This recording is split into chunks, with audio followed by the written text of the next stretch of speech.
My name is Sarah Collins, and 3 months ago, I discovered that everything I believed about my father was a lie.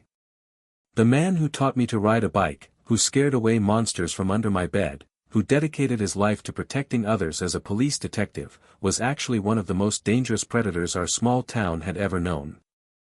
This is the story of how I found photographs hidden in my father's attic that proved he was a serial killer, and how that discovery changed everything I thought I knew about family, loyalty, and justice.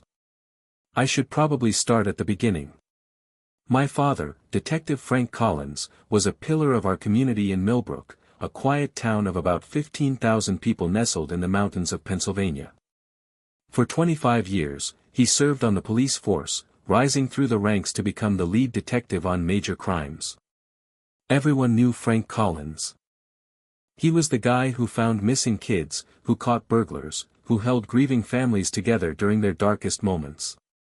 He had this way of making people feel safe, like as long as Frank Collins was on the case, justice would prevail. Growing up as Frank Collins' daughter meant growing up with a hero. He never brought his work home, never let me see the darker side of what he dealt with every day.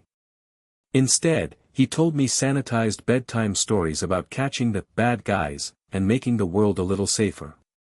He made police work sound like a noble calling, a battle between good and evil where good always won in the end. I was so proud to be his daughter.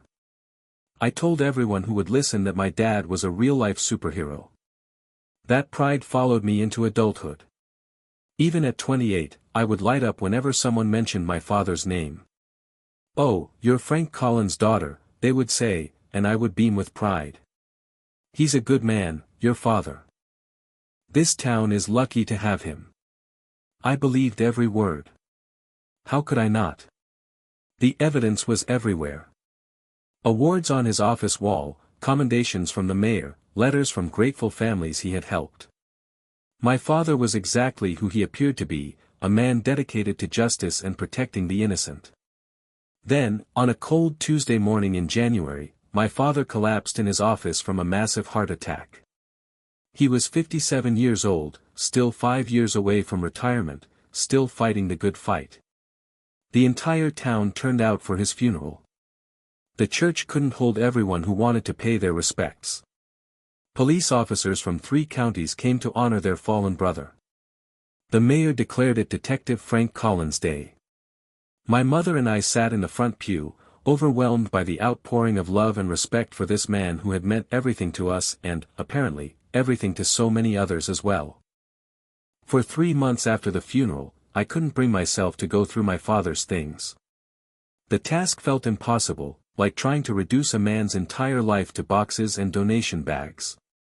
But the house was too much for my mother to handle alone, especially with her arthritis getting worse, so she moved to Florida to live with my aunt. That left me to deal with Dad's belongings. I kept putting it off, making excuses, finding other things that seemed more urgent. But eventually, I ran out of reasons to avoid it. The attic was where my father kept everything he couldn't bear to throw away but didn't need in his daily life. Boxes of case files, old uniforms, commendations, photographs from various police functions over the years.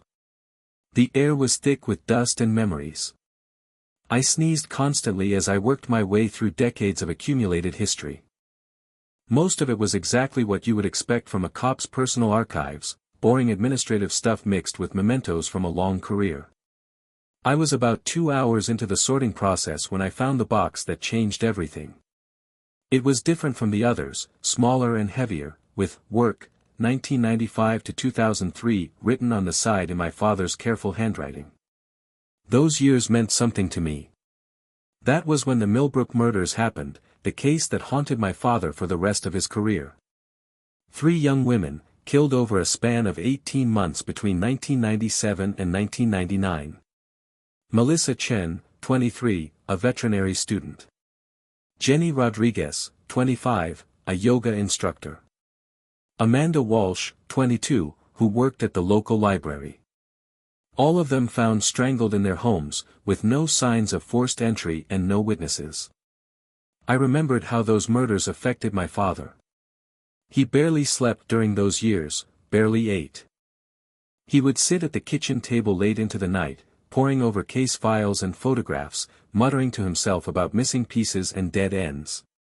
My mother would eventually coax him to bed, but I could hear him pacing the hallway, unable to rest while a killer walked free in our town. When the case eventually went cold, it nearly broke him. He took it as a personal failure, as if those women's deaths were his fault because he couldn't catch their killer. The box contained what looked like official case materials. Police reports, witness statements, crime scene photographs that made my stomach turn. I almost put it all back, thinking these were files he had brought home to review in private, trying to find some angle the department had missed. But then I saw something that stopped me cold. A photograph that didn't belong with the others, tucked between two manila folders like someone had tried to hide it. It was a picture of Melissa Chen, but not a crime scene photo. This was Melissa alive, laughing at an outdoor cafe, completely unaware that she was being photographed. She looked so young, so full of life. The photo was taken with a telephoto lens from a considerable distance, the kind of shot a private investigator might take during surveillance.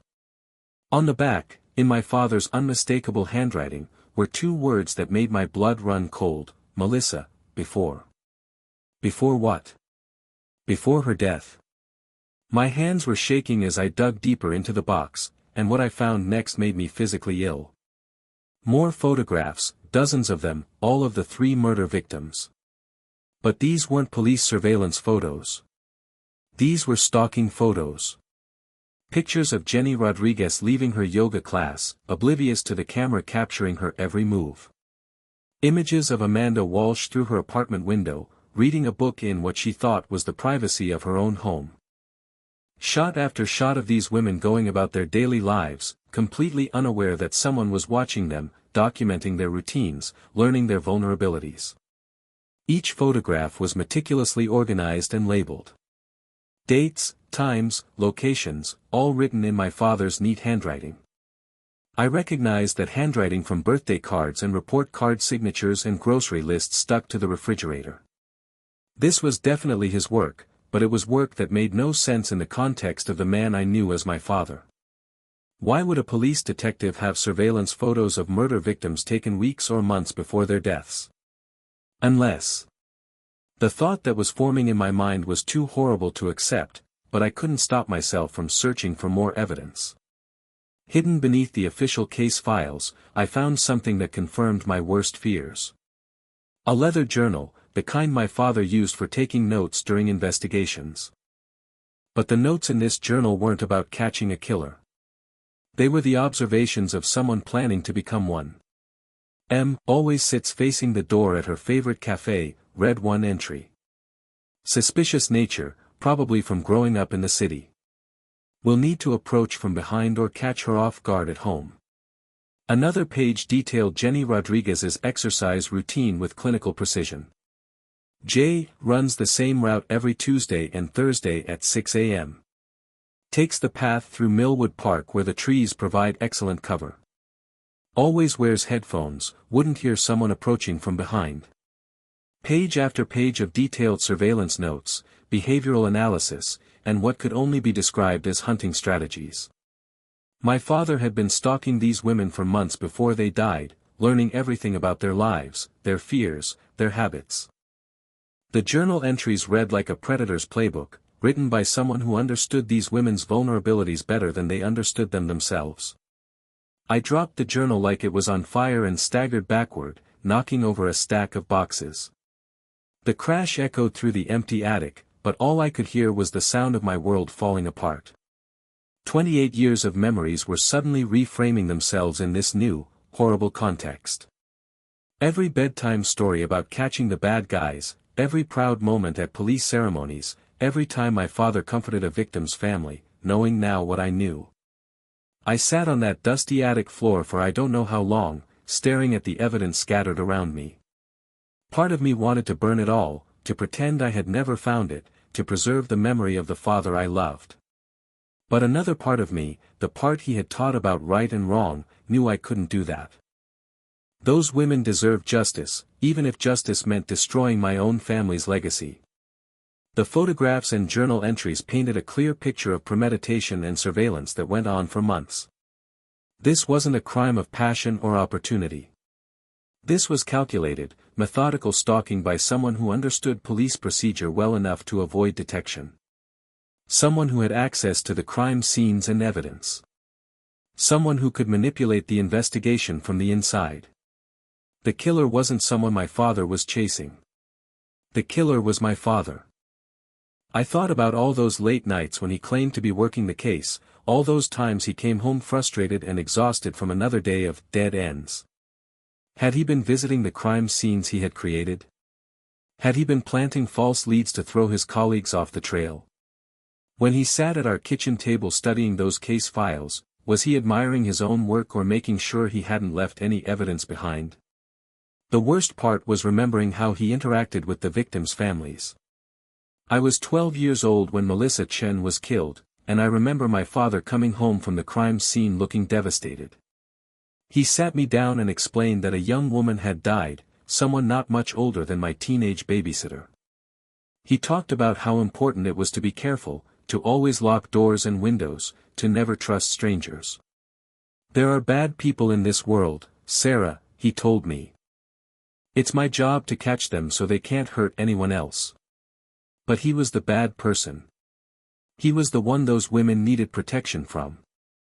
Every time he comforted a grieving mother or promised a father he would find his daughter's killer, he was lying to their faces. How could someone live with that level of deception? How could the man who taught me about honesty and integrity be capable of such monstrous hypocrisy? I started thinking about other things, memories that took on new meaning in light of what I had discovered. Like the time in high school when I was walking home late from a basketball game, and my father showed up out of nowhere to drive me the rest of the way. He said he had been worried and decided to come looking for me, but now I wondered if he had been following me all along. Or the way he always seemed to know where I was, even when I hadn't told him my plans. I had chalked it up to typical parental concern, but what if it was something darker? Then there were the unexplained absences during those years when the murders were happening. Times when my mother thought he was working late, but his colleagues later mentioned they hadn't seen him. Weekend trips to visit his brother in another state that always seemed to coincide with my uncle being out of town. Small inconsistencies that meant nothing at the time but formed a pattern when viewed through this new lens. I remembered asking him once why he became a police officer. I was maybe 10 years old, doing a school project about community helpers. He told me he wanted to protect people who couldn't protect themselves, to make sure that justice always won in the end. Some people are born to help others, he said. And some people are born with darkness inside them. I wanted to make sure the darkness never wins. Looking back, I wonder if he was talking about himself, about the darkness he carried and his attempts to channel it into something that looked like justice. The journal contained entries dating back to 1995, 2 years before the first murder. Early pages showed him observing different women around town, rating their vulnerability, their routines, their security measures. It read like research, like someone learning to hunt. The progression from surveillance to stalking to murder was documented in his own words, a gradual escalation that culminated in 3 deaths and years of successful deception. What made it even more disturbing was how normal he seemed during this period. I have vivid memories of those years. He still came to my soccer games, still helped me with homework, still took our family on vacation to the beach every summer. Whatever darkness was driving him to stalk and kill young women, he was able to compartmentalize it completely. At home, he was still the loving father and devoted husband. At work, he was still the respected detective fighting for justice. Only in the privacy of his own mind, recorded in this journal, was he the monster. I knew I had to tell someone, but who do you call when you discover your father was a serial killer? The police seemed like the obvious choice, but these were his colleagues, his friends, people who had worked alongside him for decades. How could I walk into the station where my father was a legend and tell them he was actually their most wanted suspect? I started with my mother, calling her apartment in Florida. She was so happy to hear from me, asking about the house and whether I had found any of Dad's old photographs she could have copies of. I didn't know how to begin. "Mom, I said carefully, did Dad ever act strange during those murder cases in the 90s? The ones with the 3 young women. There was a pause. Strange how, honey? I struggled to find words that wouldn't immediately alarm her. Just, different. More secretive than usual. My mother's voice took on a defensive tone. Your father took those cases very personally, Sarah. He felt responsible for those poor girls. He barely slept for 2 years, barely ate. It nearly broke him when the case went cold.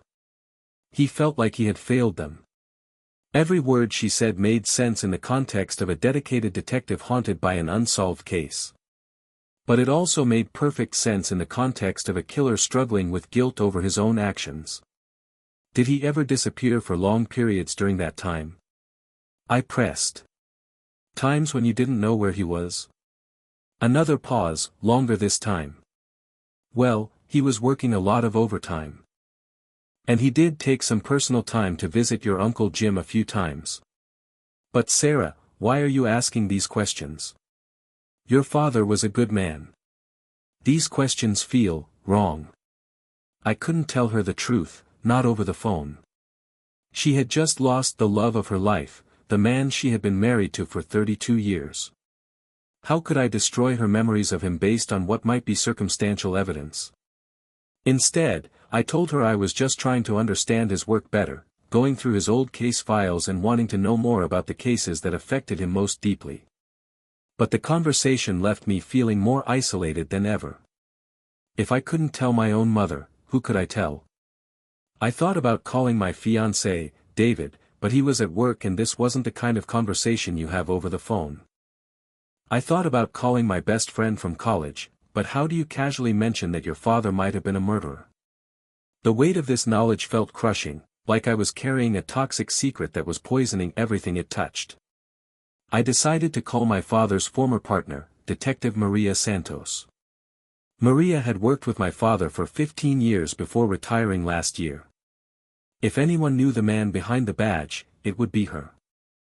I reached her at home and asked if I could come by to talk about some of Dad's old case files. She was happy to see me, eager to share memories of her former partner. But when I spread those photographs and journal pages across her kitchen table, Maria's face went white. She picked up each item carefully, like she was handling evidence at a crime scene. Sarah, she said quietly, where did you find these?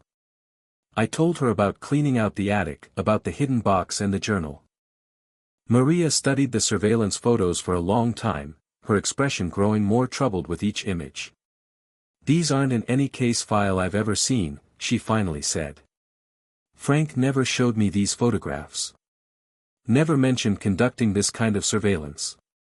She opened the journal and read several entries, her face growing paler with each page. This isn't police work, Sarah. This is stalking behavior. Maria was quiet for several minutes, processing what she was seeing. When she spoke again, her voice was barely above a whisper. I knew there was something Frank wasn't telling me about these cases. He was secretive, defensive when I asked certain questions. But I trusted him. He was my partner, my friend. I never imagined. She couldn't finish the sentence. We called Detective James Wong, who had been a rookie during the murder investigations. Frank had been his mentor, the officer who taught him how to be a detective. Wong was in denial at first, refusing to believe that the man he respected most in the department could be capable of murder. But as he examined the evidence, his certainty began to crumble. The level of detail in these surveillance notes, Wong said, his voice shaking slightly. The intimate knowledge of these women's routines, their fears, their vulnerabilities. Only someone who had been watching them for months would know these things. And Frank always seemed to know more about the victims than the rest of us. We thought it was because he was thorough, because he cared. But what if it was because he was the one watching them? The 3 of us sat in Maria's kitchen, longtime colleagues and friends forced to confront the possibility that they had been working alongside a killer for years. The man they had trusted, respected, and loved like family had potentially been deceiving them all along. It was a betrayal that cut deeper than just the crimes themselves. It was a betrayal of everything they believed about justice, about brotherhood among officers, about their ability to recognize evil when it was standing right next to them. Within hours of my meeting with Maria and Wong, the Millbrook murders case was officially reopened. The district attorney assigned a special prosecutor to avoid any conflicts of interest with the local police department. The State Bureau of Investigation took over the case, bringing in detectives who had never worked with my father and had no emotional investment in protecting his reputation. The media found out within days. Respected detective now suspect in cold case murders, read the headline in our local newspaper.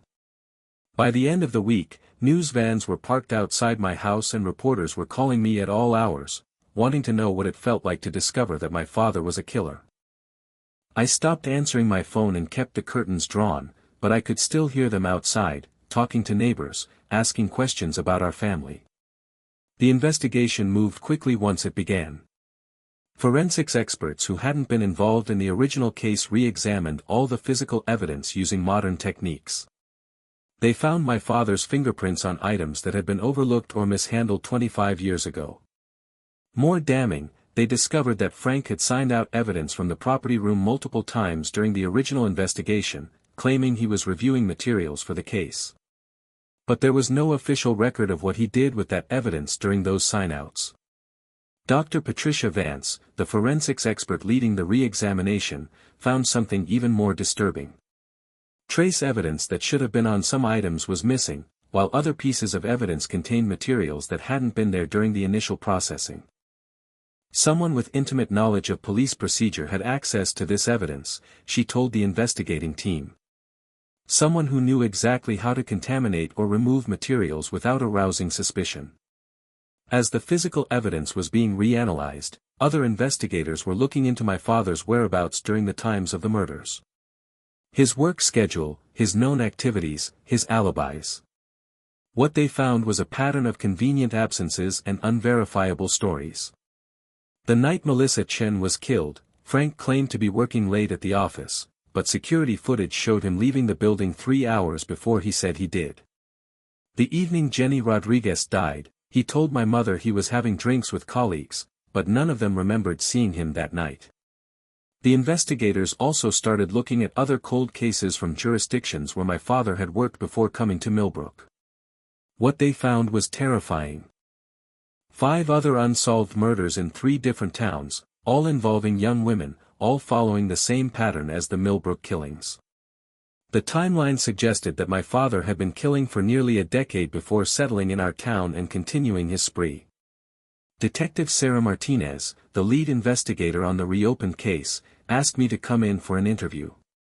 She was professional but gentle, understanding that I was both a key witness and a victim of my father's deceptions. "We know this must be incredibly difficult for you," she said. "But anything you can tell us about your father's behavior during those years might help us understand what happened." I told her everything I could remember. The late nights, the unexplained absences, the way he seemed to know more about the victims than he should have. I mentioned how he had changed after the case went cold, becoming more distant and moody. Martinez took careful notes, treating each detail as potentially significant evidence. "Did your father ever bring you to crime scenes or show you case materials?" she asked. I shook my head. He was very careful to keep his work separate from home. "I never saw crime scene photos or case files until I found that box in the attic." Martinez nodded. That separation might have been intentional.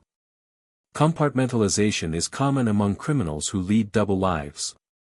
The hardest part of the interview was when Martinez showed me crime scene photos from the other jurisdictions, the murders they suspected my father had committed before coming to Millbrook. 8 women in total, all young, all killed in their homes with no signs of forced entry.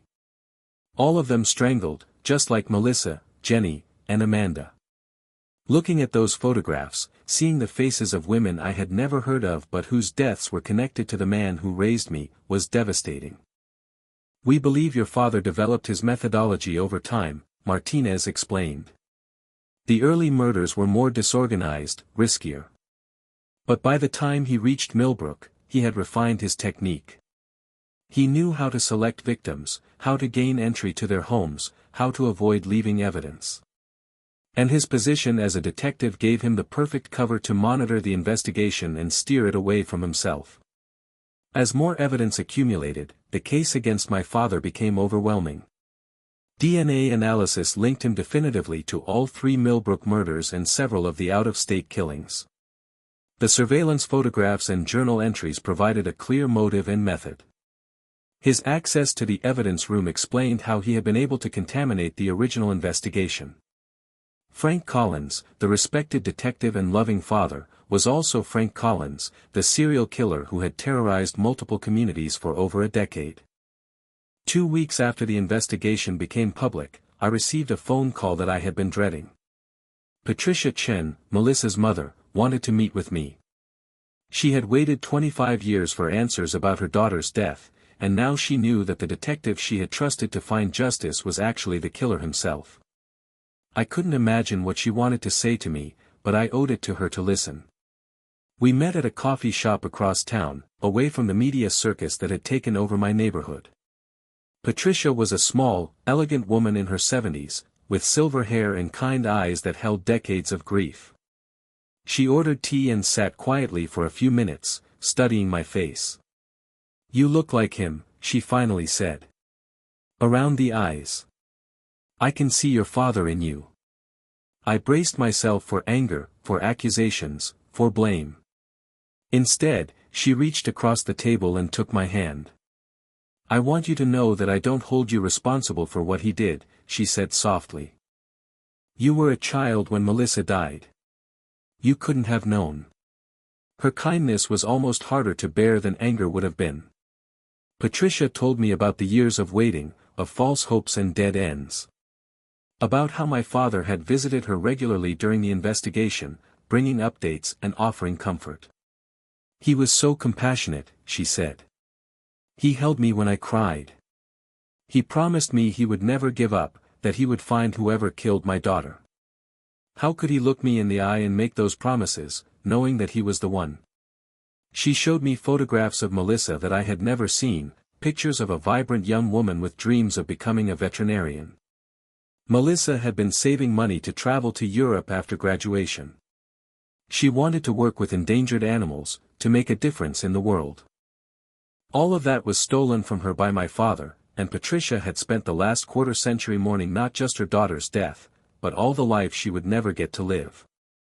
"I used to pray that whoever killed Melissa would face justice someday," Patricia said. "I imagined how it would feel to look him in the eye in a courtroom and tell him what he had taken from our family. But your father is dead. There will be no trial, no confrontation, no moment of justice. Just the knowledge that he was never held accountable for what he did." We talked for 2 hours, and Patricia shared memories of the other victims' families as well. How they had all supported each other through the investigation, how they had bonded over their shared loss and their shared hope that someday the killer would be caught. "We were like a family of sorts," she explained. "United by our grief and our determination to see justice done.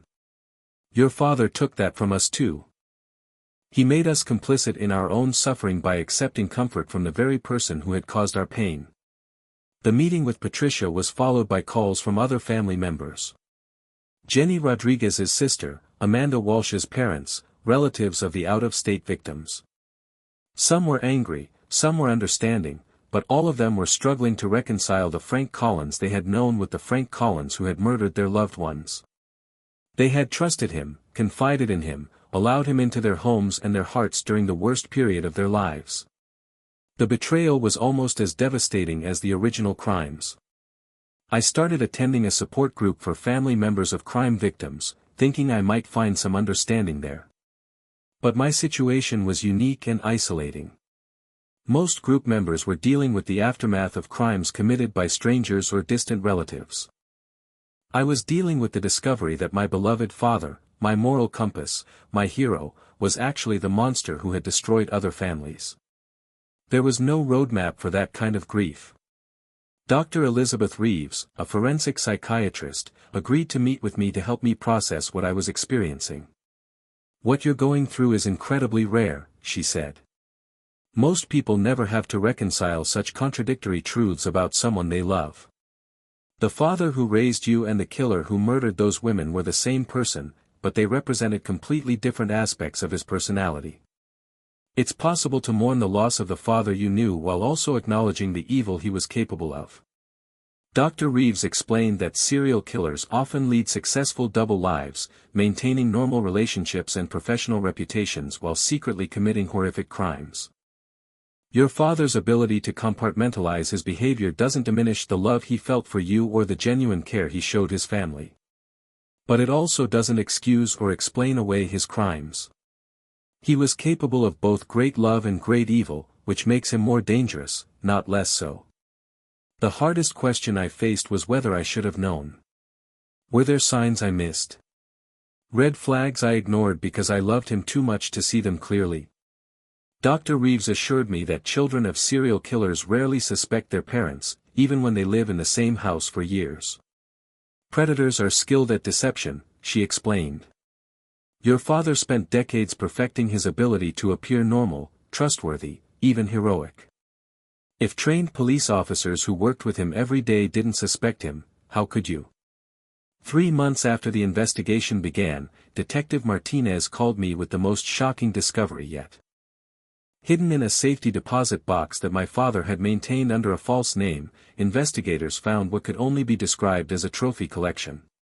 Jewelry and personal items taken from each victim, photographs of the crime scenes, and newspaper clippings about the murders. Most disturbing of all, they found a final letter addressed to me.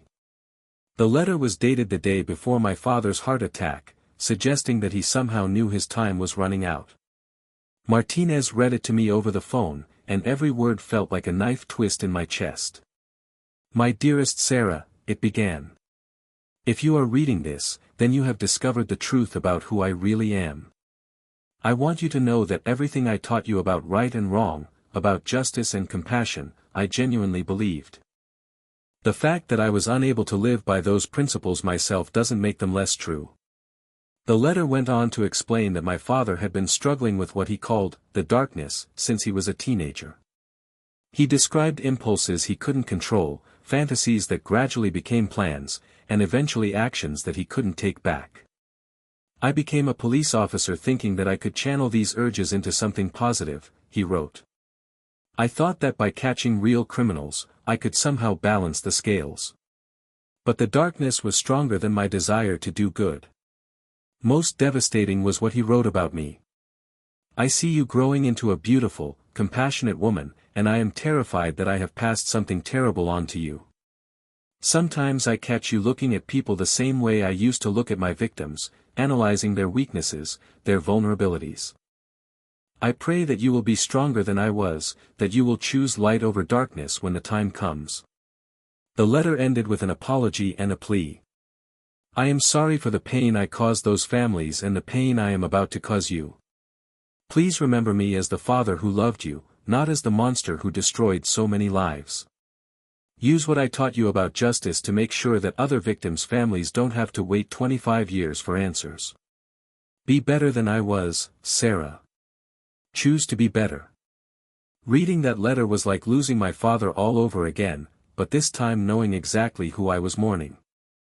The man who had written those words was the same person who had sung me lullabies and taught me to drive and walked me down the aisle at my wedding. He was also the person who had stalked and murdered 8 innocent women. Both versions of Frank Collins were real, and both versions were gone. Dr.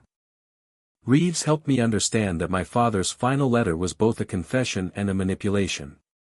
He's trying to control how you remember him even after death, she explained. The suggestion that you might have inherited his violent tendencies is particularly cruel, because it places a burden of fear on you that you don't deserve.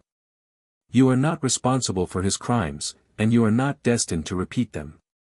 The investigation officially concluded 6 months after I found those photographs in the attic. The final report confirmed that Frank Collins was responsible for at least 8 murders across 4 states, with the possibility of additional victims that might never be identified. The Millbrook murders case was closed, along with several other cold cases that had haunted investigators for decades. Justice had finally been served, even though the killer would never face trial. The media attention gradually died down, but the impact on our community lasted much longer. People who had trusted and respected my father felt betrayed and foolish. Young officers who had looked up to him as a mentor questioned everything they thought they knew about police work. The families of his victims found closure but also knew trauma in learning that their trusted ally had been their worst enemy all along. For me, the end of the investigation marked the beginning of a different kind of journey. I had to figure out how to rebuild my life and my identity in the shadow of this revelation. I couldn't stay in Millbrook, where everyone knew me as Frank Collins' daughter. I couldn't keep my last name, which was now associated with murder rather than justice. I had to find a way to honor the good things my father taught me while rejecting the evil he had done. Today, 2 years after I discovered those photographs, I live in a different state under a different name. I chose the surname Chen, to honor my father's first victim and the woman whose mother showed me such unexpected kindness. I work as a victim's advocate, helping families navigate the aftermath of violent crime. It's my way of trying to balance the scales, of using what my father taught me about compassion to help heal the wounds that people like him create. The work is difficult but meaningful. I spend my days with people who are experiencing the worst moments of their lives, and I try to guide them through the systems and processes that will hopefully lead to justice. I help them understand their rights, connect them with resources, and advocate for their needs when the system becomes overwhelming. Every family I help represents a small step toward redemption for the harm my father caused. I still struggle with the contradiction of loving someone who was capable of such evil. In therapy, I've learned that it's possible to hold both truths simultaneously, to grieve for the father I lost while acknowledging the monster he was. The memories of bedtime stories and soccer games and gentle guidance are real, even if they existed alongside surveillance photos and murder plans. That complexity doesn't make me weak or delusional, it makes me human. Patricia Chen and I have stayed in touch, and she has become something like a second mother to me. She says that Melissa would want me to live my life without being crushed by my father's crimes, and I try to honor that belief every day. Patricia volunteers with me sometimes, sharing her perspective with families who are just beginning their own journeys through grief and the legal system. I've also maintained relationships with some of my father's former colleagues, including Maria Santos and James Wong. They struggle with their own guilt about not recognizing what Frank was, but I've tried to help them understand that master manipulators are skilled at deceiving even those closest to them. We support each other through the ongoing process of reconciling our memories with reality. The hardest part of my new life is dating and relationships. How do you tell someone you're interested in that your father was a serial killer? How do you trust your own judgment about people when you were so wrong about the person you knew best? I'm working on these challenges in therapy, learning to separate my father's capacity for deception from my own ability to recognize trustworthy people. Sometimes I wonder what would have happened if I had never found those photographs, if I had simply boxed up my father's things without discovering his secret. Those families would still be without answers, and other potential victims might have suffered if my father had lived long enough to kill again. The truth was painful, but it was necessary. Justice delayed is not justice denied if it eventually arrives. I've learned that we are not prisoners of our genetics or our upbringing. We choose who we become with every decision we make, every action we take, every moment we decide between right and wrong. My father chose to become a monster, but he also chose to be a loving parent. I choose to honor the victims he created, not the man who created me. The photographs I found in that dusty attic 3 years ago destroyed the life I thought I knew, but they also gave me a new purpose. Every day, I wake up knowing that I'm working to prevent other families from experiencing the decades of uncertainty and false hope that my father's victims' families endured. I can't undo his crimes, but I can make sure that other victims receive the justice and support they deserve. People often ask me if I hate my father for what he did, for the lies he told, for the legacy he left me. The answer is complicated. I hate what he did to those women, to their families, to our community, and to me. But I can't hate the man who taught me to be kind, who showed me the importance of fighting for justice, who gave me the moral foundation that ultimately led me to turn him in. He was both my greatest teacher and my greatest disappointment, and I have to live with that contradiction every day. The most important lesson I've learned is that evil doesn't always look like what we expect. It doesn't always announce itself with obvious signs or clear warnings. Sometimes it wears the face of someone we love, someone we trust, someone we admire. My father was a monster, but he was also a hero to many people, including me, for most of my life. That duality doesn't excuse his crimes, but it does remind us that we must always be vigilant, always questioning, always ready to choose truth over comfort when the moment demands it. If you're listening to this story and wondering how you would handle finding evidence that someone you love committed terrible crimes, I hope you never have to find out. But if you do, I hope you'll remember that choosing justice over loyalty, truth over comfort, is never easy, but it's always right. The victims and their families deserve nothing less than our courage to face difficult truths, no matter how much they might hurt us personally. My name is Sarah Chin now, and this is my story of discovering that my father was a killer and choosing to ensure that justice finally prevailed. It's a story about the complexity of human nature, the weight of moral choices, and the possibility of redemption even in the darkest circumstances. Thank you for listening, and remember, we are all capable of both great good and great evil. The choice of which path to follow is always ours to make.